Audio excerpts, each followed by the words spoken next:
The Trump administration has criticized the EU more aggressively than ever, but European nations remain divided on how to respond. In an interview with Euronews, the U.S. ambassador to the EU defended a controversial national security document released last week. French lawmakers narrowly back social security budget in major victory for Prime Minister Sébastien Lecornu. Within the past week, the Trump administration has criticized the EU more aggressively than ever, from belittling Europe's international standing to commenting on entirely sovereign matters like migration and regulation. First, a U.S. government national security strategy document warned the EU should change course on a range of issues or risk what it described as civilizational erasure. Meanwhile, Elon Musk suggested the EU should be abolished after his social media platform X was fined for breaching digital rules. The U.S. president himself doubled down on the EU during an interview with Politico, where he used especially harsh language to describe his country's European allies. They're not doing a good job. Europe is not doing a good job in many ways. They're not doing a good job. I want to ask They you talk about too that. much, and they're not producing. We're talking about Ukraine. They talk, but they don't produce. And the war just keeps going on and on. But most European nations, they're decaying. They're decaying. The European Commission has opted to de-escalate tensions in order to stabilize the relationship with Washington. But critics say the answer may lie in taking greater responsibility and becoming more independent in critical areas. Die Frage, was das für unsere sicherheitspolitische Zusammenarbeit bedeutet, ist natürlich die wichtigste Frage. Sie bestätigt mich in meiner Einschätzung, dass wir in Europa und damit auch in Deutschland sicherheitspolitisch sehr viel unabhängiger werden müssen von den USA. Das ist keine Überraschung, das ist aber jetzt noch einmal bestätigt. Europeans are contemplating the future of the transatlantic relationship, but remain divided on how to respond. European Commission President Ursula von der Leyen has not yet addressed the U.S. national security document, nor the Musk fine. In an interview with Euronews Morning Show Europe Today, U.S. Ambassador to the EU Andrew Posner defended a controversial national security document released last week.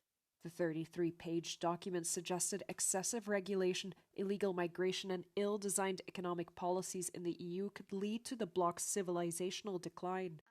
Posner stated the document seeks to restore Europe's, quote, greatness and should not be understood as an attack.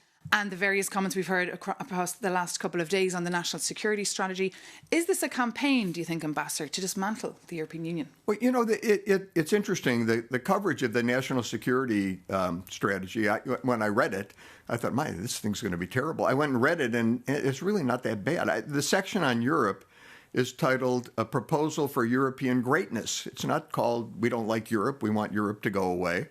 And if you read down a little bit, it says that Europe is, I think I'm going to get the quote right, Europe is strategically and culturally vital to the United States. You read a little further, it says our transatlantic trade relationship, which is the largest trade relationship in the world, is a pillar of the global economy and of American prosperity. So I did not read it at all as an attempt to dissolve the European Union. But does it suggest going back to nation states? A diplomat who spoke to Euronews said the document has little to do with national security, as it barely mentioned Russia, and instead has a lot to do with political interference. Several European leaders pushed back, arguing that democracy does not need external saving and domestic matters are for the EU to handle alone. France's social security budget cleared a key hurdle in Parliament on Tuesday as MPs narrowly approved a draft bill aimed at staving off a huge gap in funding for welfare, pensions and health care. A total of 247 MPs voted in favor of the text and 234 voted against, while 93 abstained. The vote by lawmakers in the lower house handed a victory to embattled Prime Minister Sébastien Lecornu. L'Economie was saved by making last-minute concessions that included suspending President Emmanuel Macron's pension reform to secure the votes of the centre-left Socialist Party, alienating the Conservative Republican Party and his own centrist alliance. The government had warned MPs that if the social security budget for next year were to be rejected, public finances could quickly deteriorate. France, the Eurozone's second largest economy, is under pressure to cut its budget deficit, but efforts have been armstrong by a fragmented parliament, the result of snap elections President Macron called last year. Thailand and Cambodia vowed to continue fighting on Tuesday as renewed border clashes killed at least 13 people and forced tens of thousands to flee. Residents in the disputed border areas began fleeing by the thousands on Monday. The Thai army said almost 500 temporary shelters were set up in 4 border provinces, accommodating over 125,000 people.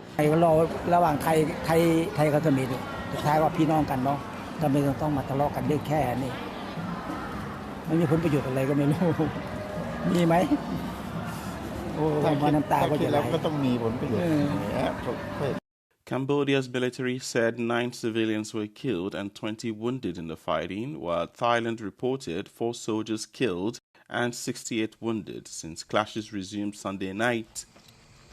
The latest fighting followed a skirmish that injured 2 Thai soldiers and shattered a ceasefire that ended 5 days of clashes in July over territorial disputes. The fighting left at least 48 people dead on both sides and forced evacuation of more than 300,000 civilians, with Thailand's foreign ministry warning that it will continue its military operations at the border. Cambodian authorities withdrew from the ongoing 33rd Southeast Asian Games in Thailand, citing safety and security concerns.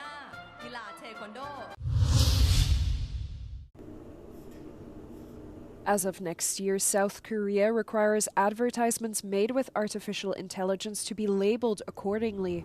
The move comes in an effort to curb the number of deceptive promotions featuring fabricated experts or deep-faked celebrities endorsing products on social media. South Korean officials have also said they will ramp up monitoring, remove problematic AI-generated ads, and introduce punitive fines. AI-generated ads have become staples across media platforms in South Korea, but officials say the tool is a growing risk to consumers, particularly older generations who struggle to tell the difference between AI and reality.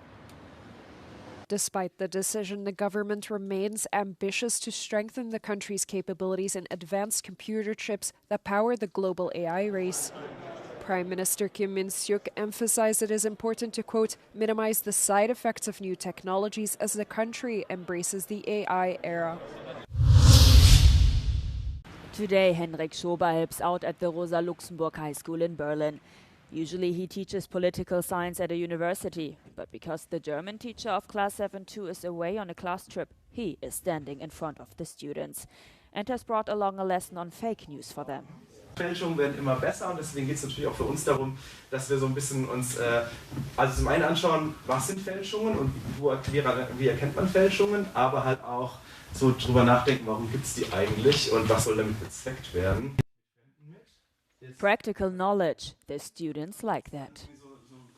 Jetzt haben wir auch was Nützliches gehabt und wenn jetzt eine Vertretungslehrerin gekommen wäre, hätten wir, glaube ich, irgendwie einen Film geguckt oder sowas, was halt uns später nichts mehr geholfen hätte. Wir hatten keinen Ausfall. Obwohl das auch natürlich toll wäre, aber es hat mir auch Spaß gemacht. Also ich fand es spannend, weil es wird später im Leben was bringen und man hat halt gelernt, wie man zum Beispiel jetzt Fake News erkennt. The lesson is organized by the donation-funded startup Live Teach Us. Using an app, volunteers can suggest topics and step in when lessons are cancelled. By now, more than 300 schools across Germany are participating, and the trend is rising. Die Arbeit, die wir machen, kommt extrem gut an. Also wir merken, dass sich sehr viele Eltern selber auch engagieren. Von den Schülerinnen und Schülern ist das Feedback extrem gut, weil sie einfach sagen, hey, das ist Wissen, das brauchen wir, das bekommen wir so im Fachunterricht nicht. Und selbst die Lehrkräfte bestätigen unsere Arbeit und sagen halt, das Wissen, was ihr habt, das kann ich gar nicht selber haben, weil da fehlt mir einfach die Berufserfahrung oder ich habe halt nur die Ahnung in meinem jeweiligen Fach. A welcome relief. In Berlin alone, about 21,000 lessons are cancelled every week without replacement. In other parts of the country, the situation is similarly strained.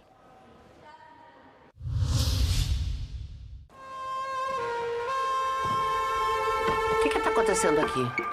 Senhora Tereza, dona da casa? Aham. É uma homenagem do governo.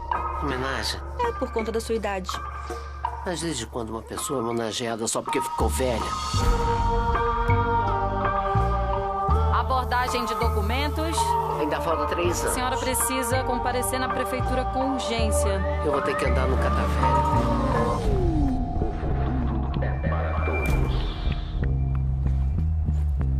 Mas você não já sabia que tu ia pra colônia? Eu não sabia que era agora. Tem coisa que eu ainda quero fazer. É daquela senhorinha que veio no Beira se lavar. E a senhora? Tá indo fazer o que lá em Taquatioca? Garantir meu lugar no céu. Para que é dinheiro? Eu vou comprar liberdade antes de ser preso. Será que dá medo de voar lá em cima? Quanto mais medo, melhor.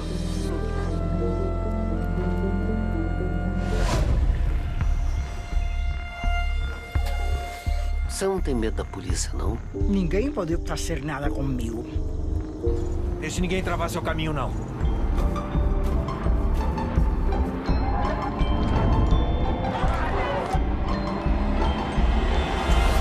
Dizem que ele tem poder de encanto. Tu vai ver o que tu nunca viu.